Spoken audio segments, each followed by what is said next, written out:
Sur les 180 milliards, oui. William, si vous le permettez, parce que ça fait l'objet d'un petit débat. Bon, bien sûr, quand on dit des milliards comme ça, pour les Calédoniens, ça ne veut rien dire, hein, puisqu'on jongle avec les milliards. Il y a des profs, il y a des infirmières, il y a des 180 milliards, gendarmes. C'est les transferts financiers de l'État, ça correspond à tous les impôts payés par les Calédoniens. En réalité, les Calédoniens payent en taxes directes et indirectes, d'impôts sur le revenu, de TGC, etc., 180 milliards par an, et l'État en sus rajoute 180 milliards dans le pays au travers de ces transferts financiers. Ce que je veux dire, c'est que 180, c'est pas un détail, genre on verra comment on va faire. C'est substantiel, c'est central, c'est ce qui nous permet d'avoir l'un des niveaux de vie les plus élevés de l'ensemble de la zone Pacifique. À quoi servent ces 180 ? Principalement à financer les compétences régaliennes de l'État. C'est pas rien, une justice, une police, une gendarmerie, une défense.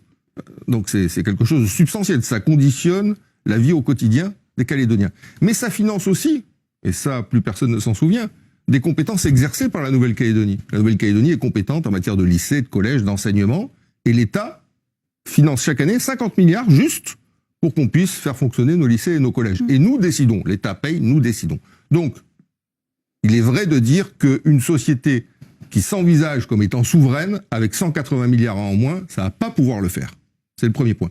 Deuxième point, Gilbert Thuénon a raison. La question du oui aujourd'hui, c'est pas un oui pour plus ou moins d'argent.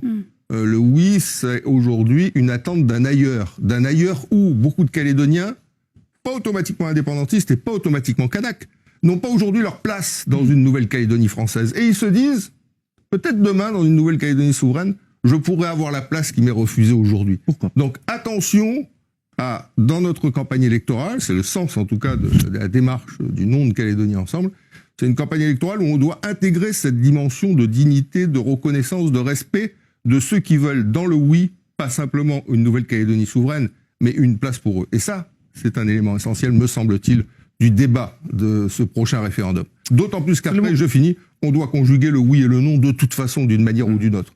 Donc, abordons cette campagne, essayons de faire notre autocritique les uns et les autres. Il n'y a personne qui est parfait sur ce plateau-là. Et essayons de voir comment on peut aborder cette campagne différemment, parce que le 13 décembre, la messe est dite, et donc là, on va devoir continuer à vivre ensemble en essayant de conjuguer ceux qui ont voté oui et ceux qui ont voté non.